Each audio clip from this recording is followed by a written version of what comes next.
Good morning बच्चों, आप सभी को जय यीशु। कैसे हैं आप सब?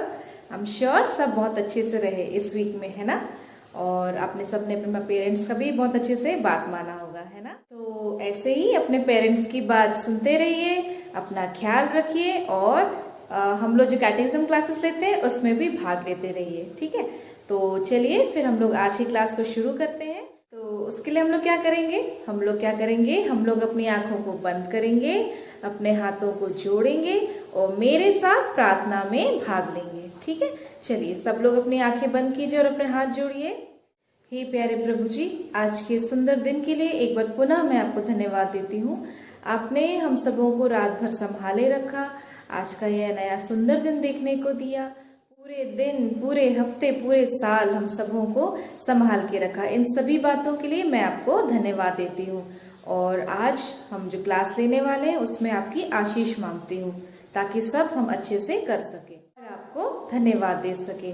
इस छोटी सी विनती को मांगते हैं हमारे प्रभु क्रिस्त के नाम पर, आमीन। सब लोग करें, पिता, पुत्र और पवित्र आत्मा के नाम पर, आमीन। ठीक है बच्चों, तो लास्ट क्लास में मैंने आप लोगों को ब्रीफिंग दे दी थी। आज अपन इसका रीड आउट करते हैं, ठीक है। और रीडिंग में शुरू करती हूँ।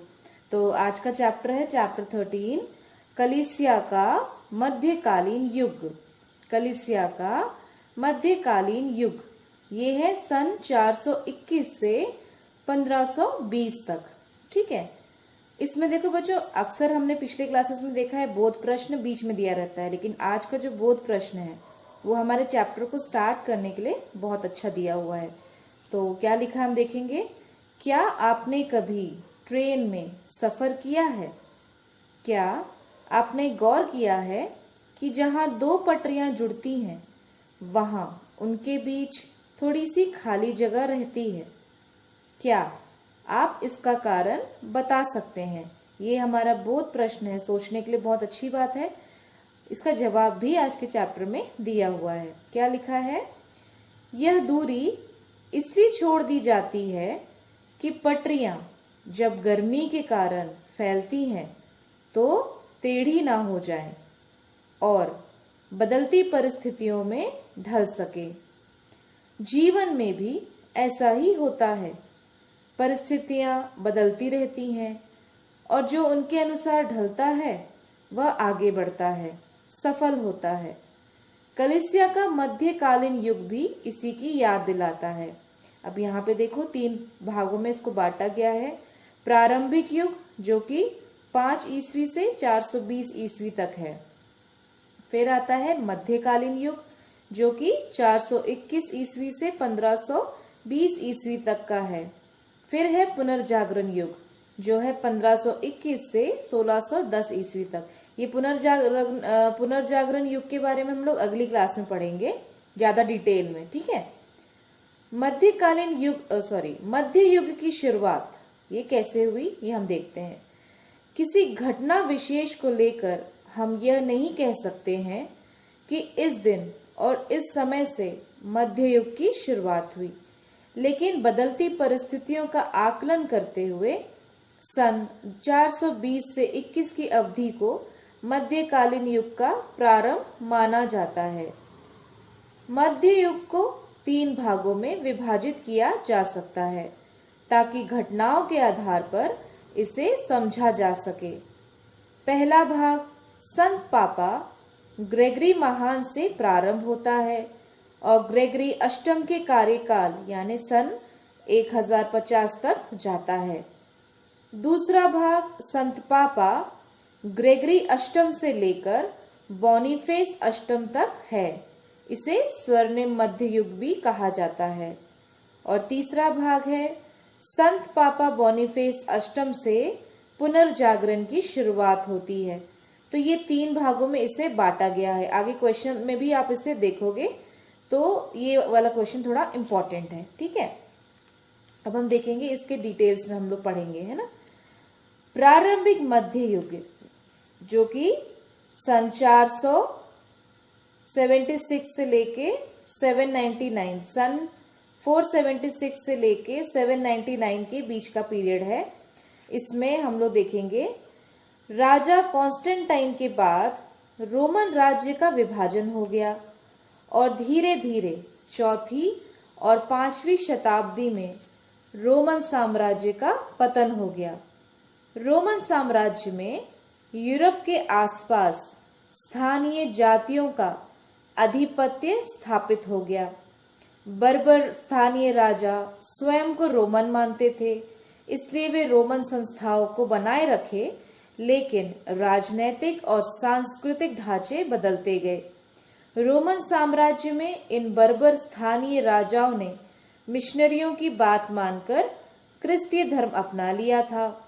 स्थानीय राजाओं की उपस्थिति, उनका ईसाई धर्म अपनाना, इन सब बातों ने संत पापा को परिवर्तन के लिए मजबूर कर दिया। राजनैतिक रूप से रोमी सम्राट का प्रभाव कलीसिया पर नाम मात्र का रह गया था। पिछली क्लास में भी मैंने आप लोगों को बताया था, हमने राजा कॉन्स्टेंटाइन के पीरियड से जिस तरह से धर्म में आज़ादी हम लोगों को मिली, उसके बाद कैसे कैसे क्या क्या हुआ। फिर कॉन्स्टेंटाइन का पीरियड थोड़ा पतन हो गया, उसके बाद जो आसपास के राजा लोग थे वो लोगों ने क्या कर लिया, वहाँ पे अपना कब्जा कर लिया।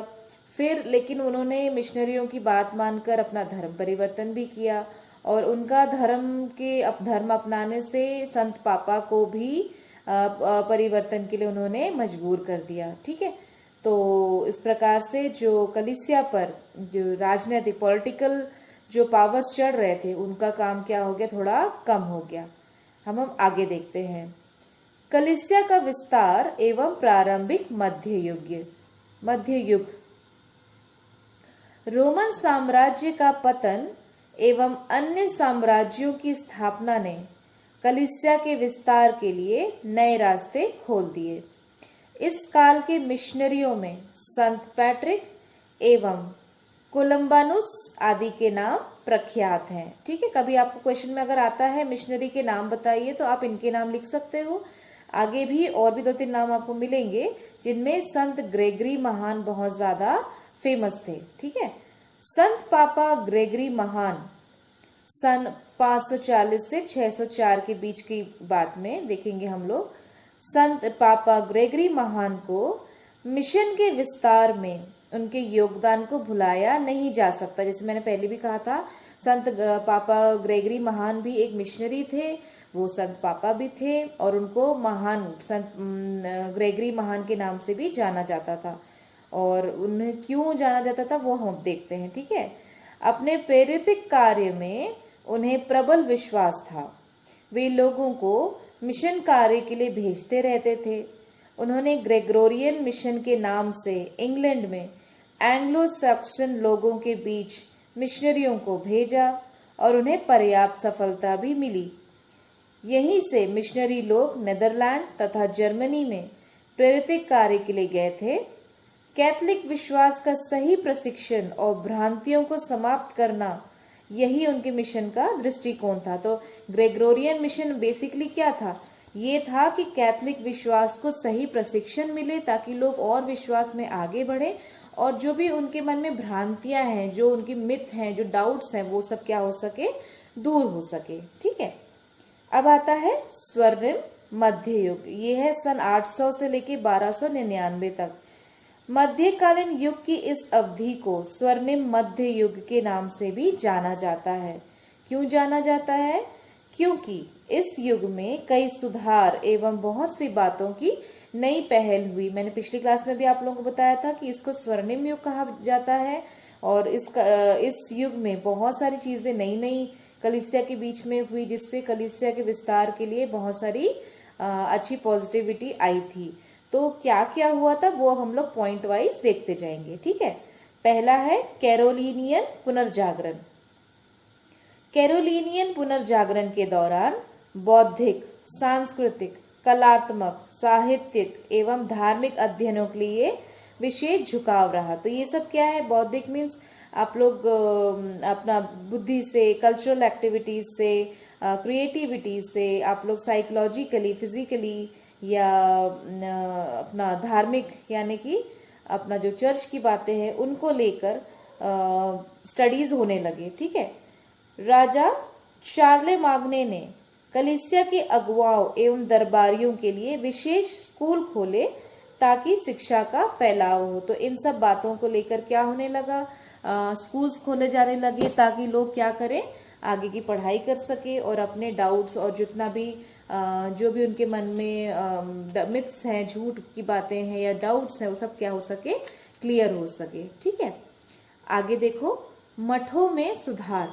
मठ क्या होता है, जैसे अभी हम लोग कॉन्वेंट बोलते हैं ना, जो हमारे कॉन्वेंट्स हैं वहाँ पे सिस्टर्स लोग रहते हैं, ऐसे ही इनका बहुत बड़ा सा जो एरिया में जहाँ पे बहुत सारे सिस्टर्स होंगे या बहुत सारे अलग अलग फादर्स लोग होंगे या ब्रदर्स लोग होंगे या कोई प्रचारक होंगे जहाँ पे इन्हें सीखने का मौका मिलता है, उसे भी मठ कहा जाता है। ठीक है, कहा जाता है कि क्रिस्तीय मठों की शुरुआत मिस्र में हुई थी। ठीक है, मठवासी एक साथ रहते थे, उनकी अपनी जीवन शैली थी, वे त्याग एवं तपस्या को महत्व देते थे। धीरे धीरे यह जीवन शैली पूरे क्रिस्तीय समुदाय में फैल गई। मध्य युग में काफी परिवर्तन एवं सुधार भी हुए, है ना। अभी के एरा में आप लोग देखोगे तो सिस्टर लोगों को आप लोग देखते हो ना, वो लोग कॉन्वेंट में रहते हैं। वैसे ही पहले जब कलीसिया का विस्तार हो रहा था तो सब लोग एक मठ में रहते थे, उनका एक विशेष रूप से जीवन जीने का तरीका था, वे लोग त्याग तपस्या के साथ में रहते थे, है ना। फिर ये धीरे धीरे क्या हो गया, क्रिस्तीय समुदाय में फैल गया और अब इसके कारण हम लोग भी आज त्याग तपस्या की बातें करते हैं ना, हम लोग भी उपवास परहेज त्याग तपस्या करते हैं।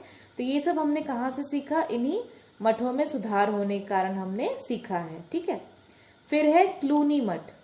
मठों में हुए परिवर्तन एवं सुधार में क्लूनी का मठ अग्रणी भूमिका निभाता है, यानी इसका बहुत ज्यादा रोल है इसका। ठीक है, 6ठी शताब्दी से ही क्लूनी मठ बेनेडिक्टाइन नियमों का पालन करता आ रहा था। बेनेडिक्टाइन नियमों के पालन के कारण ही क्लूनी मठ विख्यात हुआ। अब क्लूनी मठ जो है विशेष रूप से जो बेनेडिक्टाइन सिस्टर्स होते हैं, अभी जैसे अपने चर्च वाले सिस्टर लोग क्या है, सेंट फ्रांसिस सिस्टर्स लोग हैं ना, तो वैसे ही बहुत सारे सिस्टर्स लोग के अलग अलग ग्रुप बने हुए हैं। तो उस टाइम पे मठों का सुधार हुआ, प्लस क्लूनी मठ विशेष रूप से जो बेनेडिक्ट सिस्टर्स लोग होते थे, बेनेडिक्टाइन सिस्टर्स लोग होते थे, उनके नाम से ये उनके तौर तरीके से ये फेमस हुआ था। ठीक है, क्लूनी मठवासी संत पापा के पद की विशिष्टता को पुनः स्थापित करने तथा संत पापा ग्रेगरी द्वारा कलीसिया में सुधारों की पहल के समर्थक थे। तो इनकी विशेषता क्या थी कि ये लोग संत पापा के पद को पुनः स्थापित करना चाहते थे और संत पापा ग्रेगरी के द्वारा जो कलीसिया में सुधार हुआ था उसके वे लोग क्या थे, समर्थक थे, मतलब वो लोग संत पापा ग्रेगरी को सही मानते थे।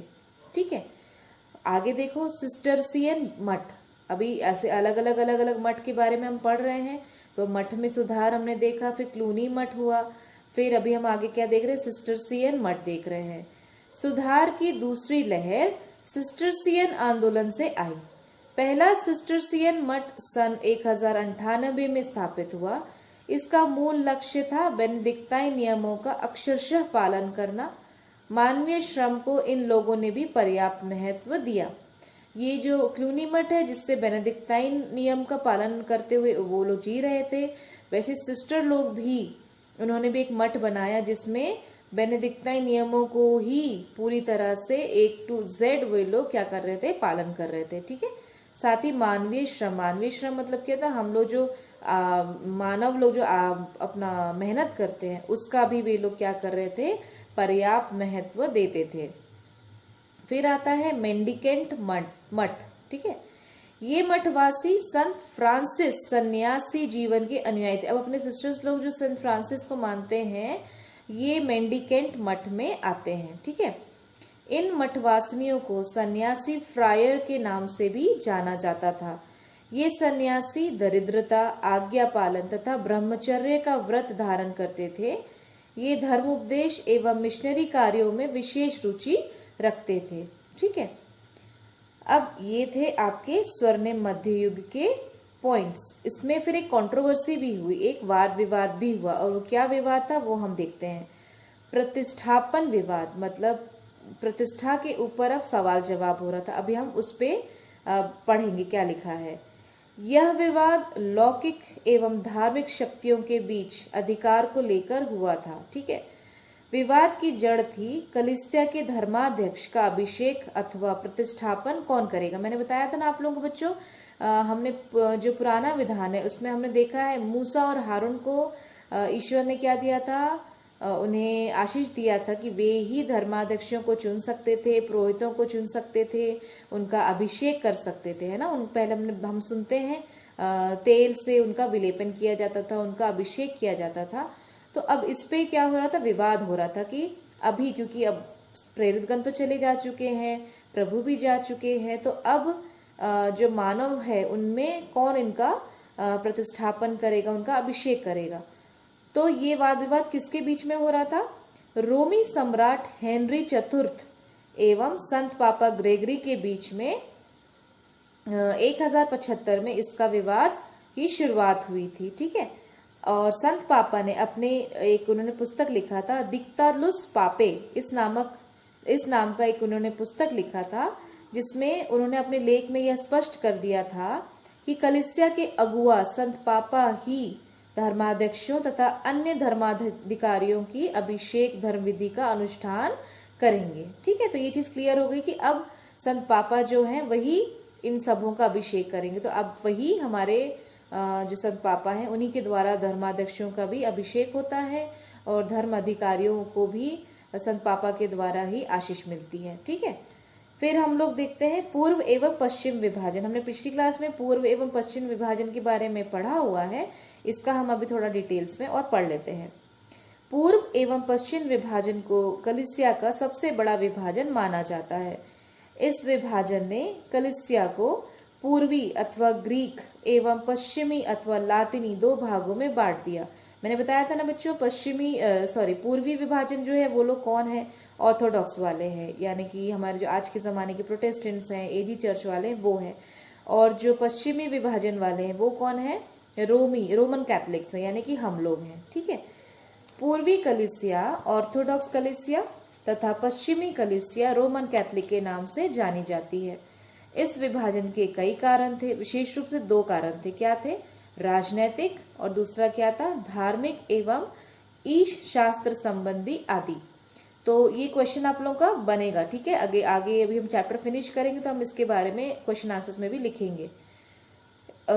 आगे क्या लिखा है, फिलोक विवाद। अब ये फिलोक विवाद क्या है वो देखो। पवित्र आत्मा संबंधी विवाद, अर्थात पवित्र आत्मा पिता से प्रसृत है अथवा पिता और पुत्र दोनों से प्रसृत है, इस बात को लेकर विवाद हो रहा था। ठीक है, दूसरा विवाद क्या है, बेखमीर रोटी विवाद।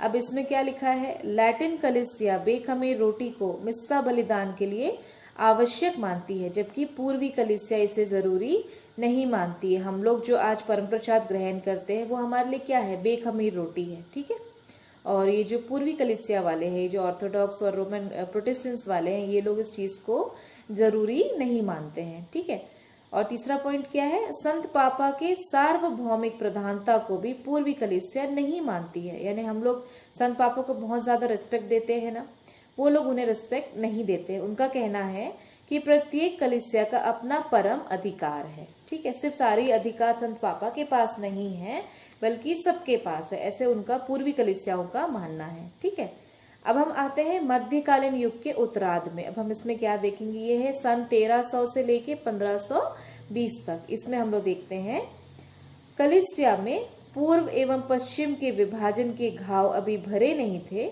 कि पश्चिम में एक और विभाजन का भय छा गया। ठीक है, अभी तक दो विभाजन के बारे में हम लोग पढ़ रहे थे, अभी एक और विभाजन के बारे में हम लोग सुनेंगे। अविग्नोन में संत पापा के प्रवासन को बाबुल की दास्ता के नाम से भी पुकारा जाने लगा था। यह एक लंबी अवधि है, जब सन 1309 से 1378 तक संत पापा रोम में ना रहकर अविग्नोन में रह रहे थे। संत पापा हमको पता है ना कहाँ रहते हैं, रोम में रहते हैं, लेकिन एक समय ऐसा आया था कि उनको अविग्नोन एक जगह का नाम है, वहां पे भी रहना पड़ा था, और उनके उस जगह में रहने को बाबुल की दास्ता के नाम से भी पुकारा जाता है, और ये बहुत लंबे समय तक वे वहां पे रहे थे। इस अवधि में कई मतभेद एवं विवाद हुए, जिसमें फ्रांस के राजा का प्रभाव कलीसिया पर पड़ा। संत पापा की एक तरह फ्रांस के राजा के प्रभाव में ही निर्णय लिया करते थे। यही कारण था कि उनको कहाँ जाना पड़ा था, अविग्नोन में रहना पड़ा था। यह समस्या अपनी पराकाष्ठा पर उस समय पहुंची जब 1378 में संत पापा ग्रेगरी 11वें का रोम की यात्रा पर ही देहांत हो गया था। ठीक है, ये बहुत ज्यादा लिमिट इसका कब हो गया, जब संत पापा का देहांत हुआ। कहाँ पे देहांत हुआ? संत पापा ग्रेगरी 11वें का देहांत कहाँ पर हुआ? रोम की यात्रा के समय हुआ। संत पापा के समर्थकों ने गुप्त सभा में अरबेन छठे को, जो इतालियन थे, संत पापा ग्रेगरी 11वें के प्रतिनिधि के रूप में चुन लिया। तब सभी फ्रांसीसी कार्डिनलों को अलग करके एक और गुप्त सभा रखी गई, जिसमें क्लेमेंट 7वें को ग्रेगरी 11वें के उत्तराधिकारी के रूप में चुन लिया गया।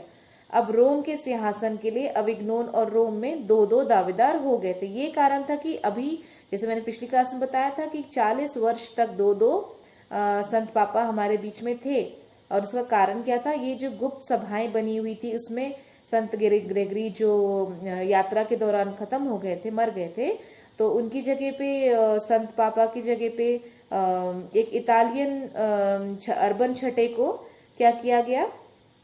संत पापा की जगह में रखा गया। और उनके उत्तराधिकारी, यानी कि जैसे वो खत्म होते हैं तो उनकी जगह पे फिर किसका नाम आया?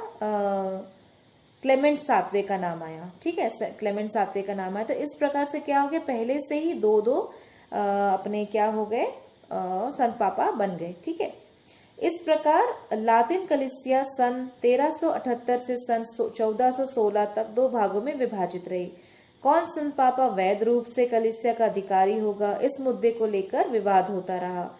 यह विवाद धार्मिक मतों को लेकर नहीं बल्कि राजनीतिक विवाद था। इस प्रकार करीब 40 वर्षों तक दो पापा रहे। ठीक है, दो सलाहकार दल एवं दो कार्डिनल्स के दल भी रहे। सन 1409 में पीसा में एक महासभा का आयोजन किया गया ताकि इस शर्मनाक मुद्दे को खत्म किया जा सके। महासभा ने उस समय के दोनों धर्माधिकारियों अर्थात रोम के संत पापा ग्रेगरी 12वें तथा अविग्नोन में संत पापा बेनेडिक्ट 13वें को अवैध करार दिया और अलेक्जेंडर 5वें को चुन लिया। दोनों संत पापा अपना इस्तीफा देने के लिए राजी नहीं हुए, इसलिए उस समय कलीसिया में 3 संत पापा विराजमान थे। अब देखो, हम लोग अभी तक सिर्फ 2 ही संत पापा की बात करते हैं, यहाँ पे तीसरे संत पापा भी आ गए। सन 1414 में कॉन्स्टेंटाइन में एक और सभा का आयोजन हुआ। इसमें रोम के संत पापा ने इस्तीफा दे दिया और दूसरे संत पापा ने आने से इनकार कर दिया। अंत में सभा ने सन 1417 में उन्हें अपदस्थ कर संत पापा मार्डिन को नए संत पापा के रूप में चुन लिया। ठीक है, अपदस्थ मतलब उनको उससे जो उनका पोस्ट था उससे निकाल दिया। और अब हमारे नए संत पापा कौन बन गए थे? संत पापा मार्डिन। इस प्रकार वर्षों से चले आ रहे विभाजन का निपटारा हुआ। ठीक है, तो यहाँ पर बच्चों आपका चैप्टर खत्म हो जाता है। मैंने आप लोगों को देखो क्वेश्चन को अलग से आप लोगों के लिए इसमें अभी आपको दिख रहा होगा स्क्रीन पे, है ना? तो ये क्वेश्चन को मैंने डाल दिया है, साथ ही साथ आप लोगों को क्वेश्चन आंसर्स अब मैं आप लोगों को बताते जा रही हूँ। आप लोग स्क्रीन पे फटाफट देखते जाइए। हम लोग आज का चैप्टर यहीं पे खत्म करेंगे क्वेश्चन आंसर्स कंप्लीट करने के बाद में। ठीक है, सबसे पहला क्वेश्चन है मध्यकाल को कितने भागों में विभक्त किया गया है? तो मध्यकाल को मैंने बताया ना बच्चों, 3 भागों में विभक्त किया गया है। आप यहाँ स्क्रीन पे देखो, मार्किंग मैंने की हुई है। तो यहाँ से लेके मध्य युग से लेके आप लोगों की पुनर्जागरण की शुरुआत होती है, यहाँ तक आप लोगों का फर्स्ट आंसर रहेगा। ठीक है, दूसरा क्वेश्चन देखो बच्चों, प्रारंभिक मध्य युग में कौन कौन से मिशनरी हुए? तो इसका आंसर आप लोग यहाँ फिर से स्क्रीन पे देखो, यहाँ पे पैट्रिक एवं कोलम्बानुस आदि के नाम से प्रख्यात हैं। ये आपकी मैंने मार्किंग की हुई है। तो आप लोग सेंटेंस शुरू कर देना। प्रारंभिक मध्य युग की मिशनरी इस प्रकार है। उसमें आप लोग संत पापा ग्रेगरी का नाम भी मेंशन कर सकते हैं। ठीक है, थर्ड क्वेश्चन है संत पापा ग्रेगरी महान के मिशन कार्य को किस नाम से जाना जाता है? तो संत पापा के मिशन कार्य को किस नाम से जाना जाता है? ग्रेगोरियन मिशन के नाम से। तो आप लोग सेंटेंस शुरू करोगे, संत पापा ग्रेगरी महान के मिशन कार्य को ग्रेगोरियन मिशन के नाम से भी जाना जाता है। ये मैंने आप लोगों को मार्किंग में आप लोगों को दिख रहा होगा। ठीक है, चौथा क्वेश्चन है मध्यकालीन युग को स्वर्णिम युग के नाम से क्यों जाना जाता है? बच्चों यहाँ पे देखो, इसका आंसर यहाँ पर है।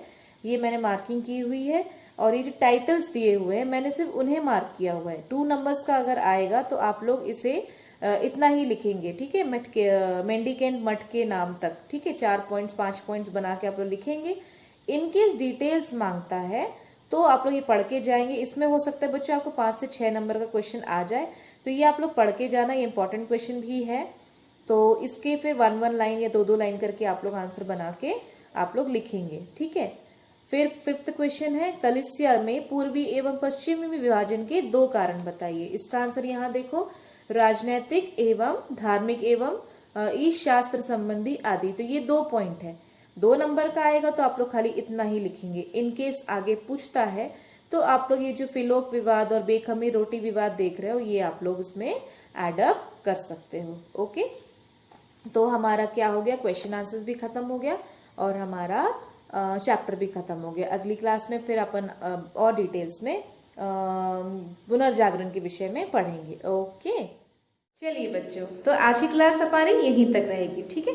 हमारा ब्रीफिंग भी हो चुका है, हमारा रीडिंग भी हो चुका है, हमारा क्वेश्चन आंसर्स भी हो चुका है, और यही आप लोगों का होमवर्क है कि आप लोग इसको रिवाइज करें। ओके, होमवर्क के साथ साथ बच्चों प्लीज अपना ध्यान रखिए। जैसे अभी तक आप लोग सेफ है, आगे भी सेफ रहिए, कोरोना से भी सेफ रहिए, डेंगू से भी सेफ रहिए, ठीक है। अपना भी ख्याल रखिए, अपने पेरेंट्स का भी ख्याल रखिए। Okay, tata bye bye, see you.